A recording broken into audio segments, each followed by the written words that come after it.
Bien-aimés dans le Seigneur, le moment est venu de prendre nos Bibles pour lire la parole de Dieu dans le livre des Actes des Apôtres. Nous allons lire le chapitre 4, les versets 13 à 22. Actes des Apôtres, chapitre 4, les versets 13 à 22. Je lis. Lorsqu'ils virent l'assurance de Pierre et de Jean, ils furent étonnés, sachant que c'étaient des hommes du peuple sans instruction. Et ils les reconnurent pour avoir été avec Jésus. Mais comme ils voyaient là, près d'eux, l'homme qui avait été guéri, ils n'avaient rien à répliquer. Ils leur ordonnèrent de sortir du Sanhédrin et ils délibérèrent entre eux, disant, « Que ferons-nous à ces hommes? Car il est manifeste pour tous les habitants de Jérusalem qu'un miracle signalé a été accompli par eux. Et nous ne pouvons pas le nier. Mais afin que la chose ne se répande pas davantage parmi le peuple, défendons-leur avec menace de parler désormais à qui que ce soit en ce nom-là. » Et les ayant appelés, ils leur défendirent absolument de parler et d'enseigner au nom de Jésus. Pierre et Jean leur répondirent, « Jugez s'il est juste devant Dieu de vous obéir plutôt qu'à Dieu. Car nous ne pouvons pas ne pas parler de ce que nous avons vu et entendu. » Ils leur firent de nouvelles menaces et les relâchèrent, ne sachant comment les punir à cause du peuple, parce que tous glorifiaient Dieu de ce qui était arrivé. Car l'homme qui avait été l'objet de cette guérison miraculeuse était âgé de plus de 40 ans. L'herbe sèche, la fleur fane, elle tombe, mais la parole de Dieu demeure éternellement. Prions le Seigneur. Seigneur notre Dieu, merci pour la visite que tu nous rends par ta parole. Viens l'éclairer pour nous. Viens nous permettre d'en saisir la portée, afin qu'elle nous soit utile dans nos vies. Nous t'avons prié au nom de Jésus-Christ. Amen.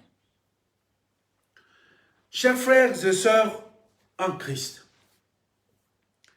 le monde dans lequel nous vivons actuellement est un monde secoué par de multiples crises. Crise sanitaire, c'est l'actualité, avec principalement à l'affiche le Covid-19. Crise religieuse, avec les violences commises par des adeptes fanatiques ou des adeptes sages, mais hypocrites et profiteurs, qui, au nom de leur compréhension, de leur système de croyance, tuent, brûlent, invectivent, menacent, ou alors pour leur profit, bénéficiant parfois des positions de responsables, ils exercent la domination, ils créent des climats de peur et en profitent derrière. Crise de l'information et de l'éducation, visible dans le grand match entre médias et structures officielles d'État contre les médias privés de l'Internet. Crise alimentaire, avec d'un côté une minorité qui remplit les poubelles du surplus de nourriture qu'ils ont dans les frigos, alors qu'à côté, des milliers de personnes dorment affamées. Certaines même meurent. Mais, chers frères et sœurs dans le Seigneur, les crises ne sont pas nouvelles dans le monde. En fait, elles se renouvellent seulement. Certes, avec des formes différentes et des acteurs différents. Ce matin, je partage avec vous une crise survenue au temps des apôtres après la séparation de Jésus d'avec ses disciples. Nous sommes dans ce livre des Actes où je vais m'appuyer sur le verset 13 de notre texte qui dit « Lorsqu'ils virent l'assurance de Pierre et de Jean, ils furent étonnés, sachant que c'étaient des hommes du peuple sans instruction. Et ils les reconnurent pour avoir été avec Jésus. » Dans ce verset 13, Pierre et Jean sont qualifiés d'être, entre guillemets, des hommes sans instruction. Donc, c'est-à-dire des hommes ordinaires. Mais, quand même, ce n'était pas un compliment. La scène qui nous est relatée par Luc, qui a écrit ce livre des Actes, ressort les informations suivantes. 1. Les dirigeants juifs ont été étonnés par l'audace de Pierre et de Jean. Deuxièmement, ils n'ont pas été impressionnés par leur passé, parce que leur passé ne représentait pas grand-chose. Et troisièmement, ils se sont rendus compte que Pierre et Jean avaient été avec Jésus. Mais comment les dirigeants juifs savaient-ils que Pierre et Jean sont des hommes sans instruction? Parce que ce n'était pas dans leur éducation, tout simplement. Puisque Pierre et Jean n'avaient pas eu de formation religieuse formelle. Une formation classique, assis dans une salle de classe ou dans les salles, dans les synagogues, où on vient les enseigner tous les jours. Non, il n'y a pas eu question de ça. Et en plus, ils n'avaient pas de lettres de créance. Donc, ce n'est pas par là qu'on pouvait les reconnaître.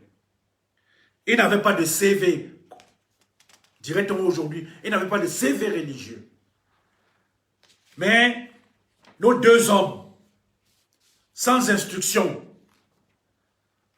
ont pris une bonne dose d'assurance dans l'audace pleine d'esprit qui est née de connaître Jésus. Pour mieux comprendre, plantons un peu le décor de la situation. C'est-à-dire, je voudrais reprendre avec vous l'histoire. À partir du moment où ils ont reçu le Saint-Esprit, le jour de la Pentecôte, et Pierre, secoué par cet esprit, s'est mis à prêcher. Il y a eu tellement de monde, ce jour-là, de convertis. Et par la suite, Pierre et Jean, qui se rendent, n'est-ce pas, au temple, arrivent et trouvent un infirme, là au temple, à la belle porte. Et ils vont donc guérir cet infirme. Et la foule rassemblée, Pierre en profite pour continuer à prêcher les messages évangéliques. C'est ainsi qu'on va les arrêter. On arrête Pierre et Jean. Ils sont les dirigeants religieux. Parce que là, ils s'inquiètent. Mais, après cette arrestation, on va les écouter. Et Pierre, donc, va poser un nouvel acte courageux de venir se tenir devant les meurtriers, parce que c'était des meurtriers. En somme, ce sont ces personnes-là, ces grands prêtres, qui ont ordonné, n'est-ce pas, la mort de Jésus. Alors, c'est un courage. Pierre n'a pas reculé. Il a même identifié clairement leur culpabilité en déclarant ceci. Sachez-le tous, et que tout le peuple d'Israël le sache. C'est par le nom de Jésus-Christ de Nazareth que vous avez crucifié, et que Dieu a ressuscité des morts. C'est par lui que cet homme se présente en pleine santé devant vous. Cela voudrait dire quoi? Vous avez crucifié le Seigneur, mais Dieu l'a ressuscité. Et cet homme, cet infirme que vous voyez là aujourd'hui, guéri, c'est grâce à celui-là que vous avez crucifié. Et de conclure en disant, il n'y a de salut en aucun autre, car il n'y a sous le ciel aucun autre nom qui a été donné parmi les hommes par lequel nous devons être sauvés. Bien-aimés dans le Seigneur, une crise n'a jamais fabriqué un homme. Les crises ne fabriquent pas les hommes. Mais une crise peut révéler ce que quelqu'un est déjà. Qu'est-ce que je voudrais dire par là? La crise sanitaire du Covid n'a pas fabriqué ou créé des champions. Non. Le professeur Raoult, par exemple, ici en France, ou le père Cléda au Cameroun, ils ont été simplement révélés au grand public. C'est des hommes exceptionnels. Comme il y en a tant qui sont encore dans l'ombre, cachés, et qui ne se révéleront qu'à travers des crises qui surviendront et des crises qui les attendent. Dans ce cas biblique, dans notre cas, la crise de leur arrestation a révélé la vérité sur Pierre et Jean. Les chefs religieux ne pouvaient pas les comprendre. Ils ne pouvaient pas nier la guérison. Ils ne pouvaient nier leur courage et leur audace. Mais comment comprendre ces hommes? Comment comprendre leur attitude, leur comportement? Comment des gens ordinaires, sans instruction, ont-ils pu avoir un tel impact? Pourquoi n'ont-ils pas été intimidés par leur arrestation? Comment ont-ils osé parler si librement devant les chefs religieux? Quel était leur secret? Lorsque les chefs religieux ont examiné tous les faits, ils sont arrivés à une conclusion simple. Pierre et Jean avaient été avec Jésus. Voilà le constat simple, le constat clair, sans équivoque. Ils avaient été avec Jésus. Aucun autre constat n'est plus important que celui-là pour nous aujourd'hui, pour toi et pour moi. Tout autour de nous, juste à côté, nous voyons des signes de la diminution de l'impact de Jésus dans nos vies, dans les nôtres et dans celles qui sont autour de nous. Il y a une diminution de la puissance, la puissance du partage avec Jésus, ça diminue. Ce seul fait explique l'audace de la première génération de croyants qui ont pris l'évangile de Jérusalem à travers l'Empire romain. Ce n'était pas une question de rencontre physique, non plus une question de quelques prières. Mais il y a quelque chose qui a produit une puissance dynamique qui a transformé des hommes ordinaires simples en témoins audacieux de Jésus.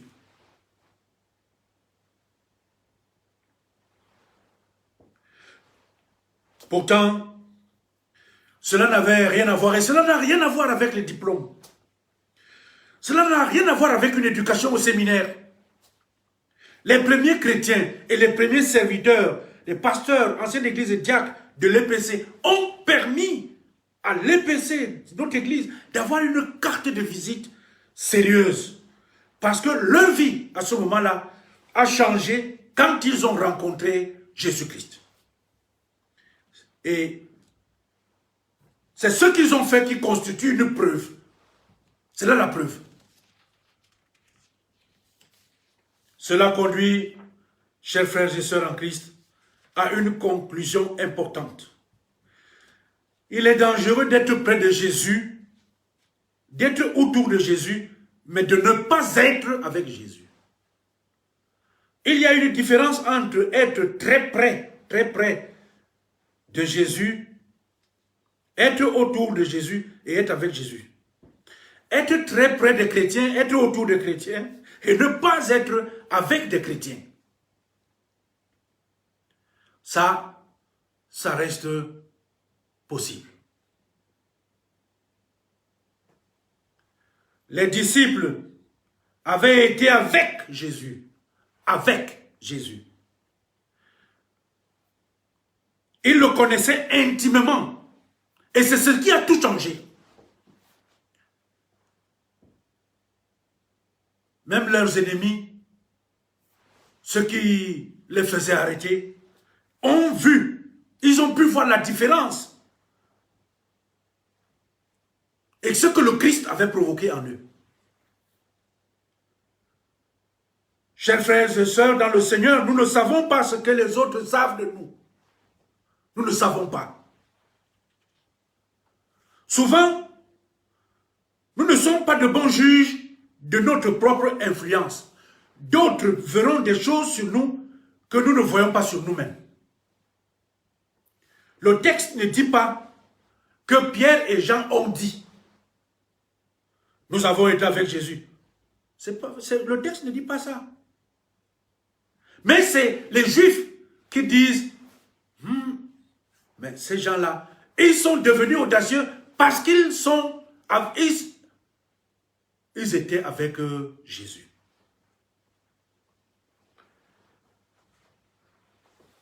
Les dirigeants juifs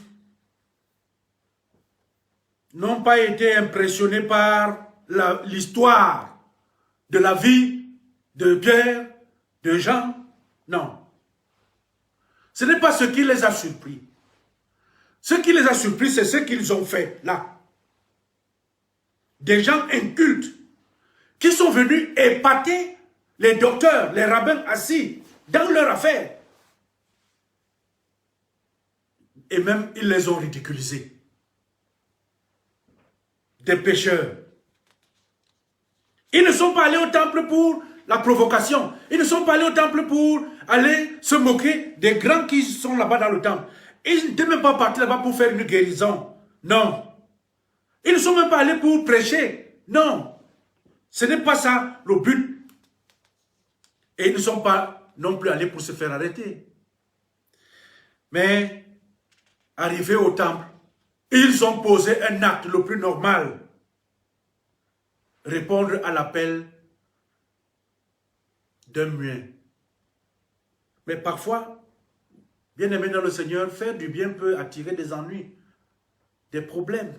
Quand on fait du bien, parce que tel est le monde aujourd'hui, tel il était avant. Les dirigeants juifs étaient très agacés parce que Pierre et Jean enseignaient au peuple et proclamaient en Jésus la résurrection d'entre les morts. Mais ils ont simplement dit la vérité. Vous avez crucifié Jésus et Dieu l'a ressuscité d'entre les morts. Leur discours était simple. Un discours clair, mais puissant. Bien-aimé dans le Seigneur, quand le Christ réquisitionne une vie, le changement devient une évidence chez celui ou celle qui a été réquisitionné. Une évidence ne se démontre pas. L'évidence se voit. Parce qu'il y a quelque chose qui change dans la conduite, dans la disposition. Et l'influence se fait sentir dans le monde. Quand on a été réquisitionné par Jésus, il y a une influence qui se fait sentir dans l'église, dans le cercle familial. Parce qu'une vie en Jésus-Christ ne peut pas être dissimulée. Une vie en Jésus doit briller. Lorsqu'on vit avec le Christ, on doit être visible et on doit pouvoir mener une vie de vérité.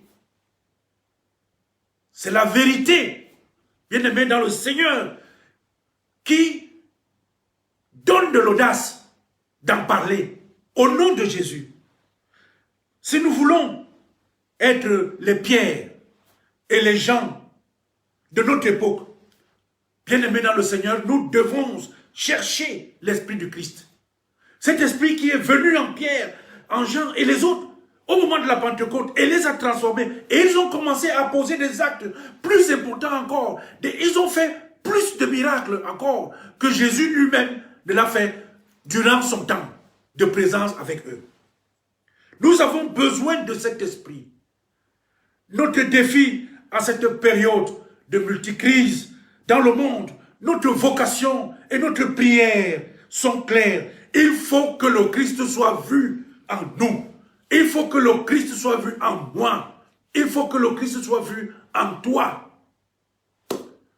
En vérité, ce n'est pas ce que nous sommes, parce que je suis pasteur, parce que tel est ancien d'église, parce que tel occupe tel poste dans l'église. Ce n'est pas ce que nous sommes. Ce n'est pas ce que nous avons. Ce n'est pas parce que moi, j'ai un avion, j'ai un camion, j'ai une brouette, j'ai X ou Y. Non, ce n'est pas ce que nous avons. Tout ça, ce n'est pas ce qui est important.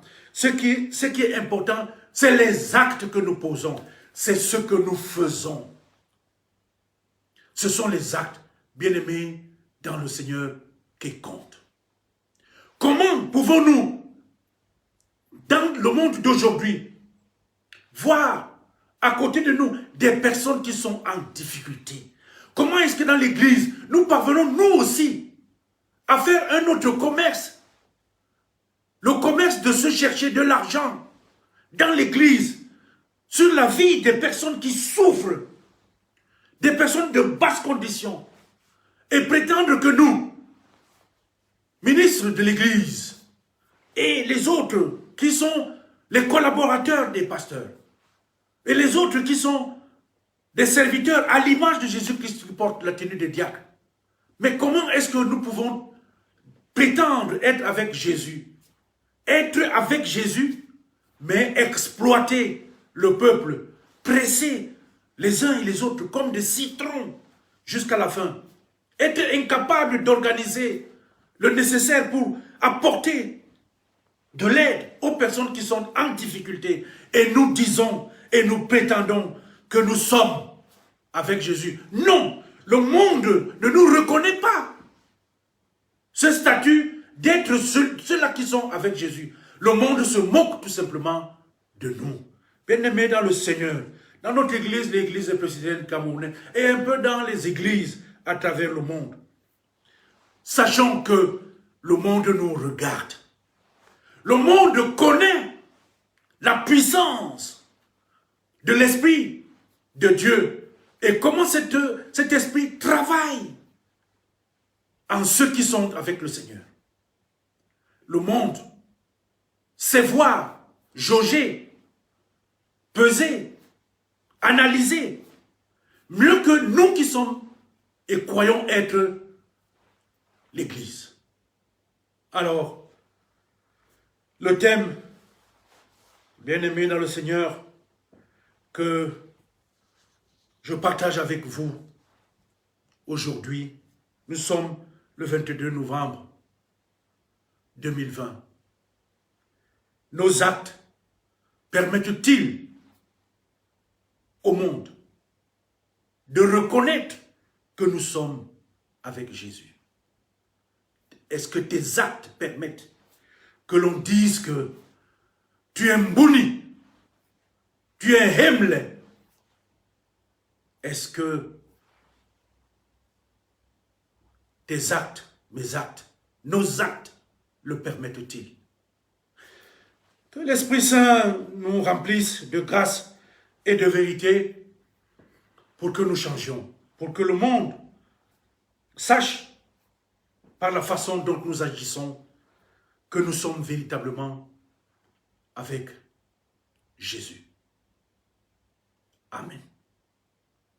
Prions le Seigneur. Éternel notre Dieu, merci pour les enseignements que tu nous as donnés ce jour. Nous ne voulons pas être des figurants dans ton Église. Nous ne voulons pas non plus rester des personnes hypocrites. Et lorsque tu nous rappelles que nous devons être des personnes vraies, se dépouillant de nos différentes situations sociales et de nos différents statuts qui ne sont pas les plus importants.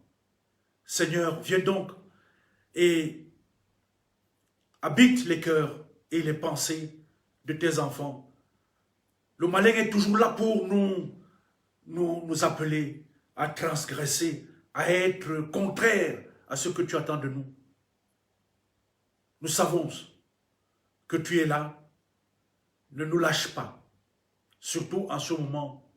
Nous avons besoin de chrétiens, des personnes qui croient en toi, des personnes qui croient en Jésus et qui vivent la parole d'une manière conforme à ce que tu attends.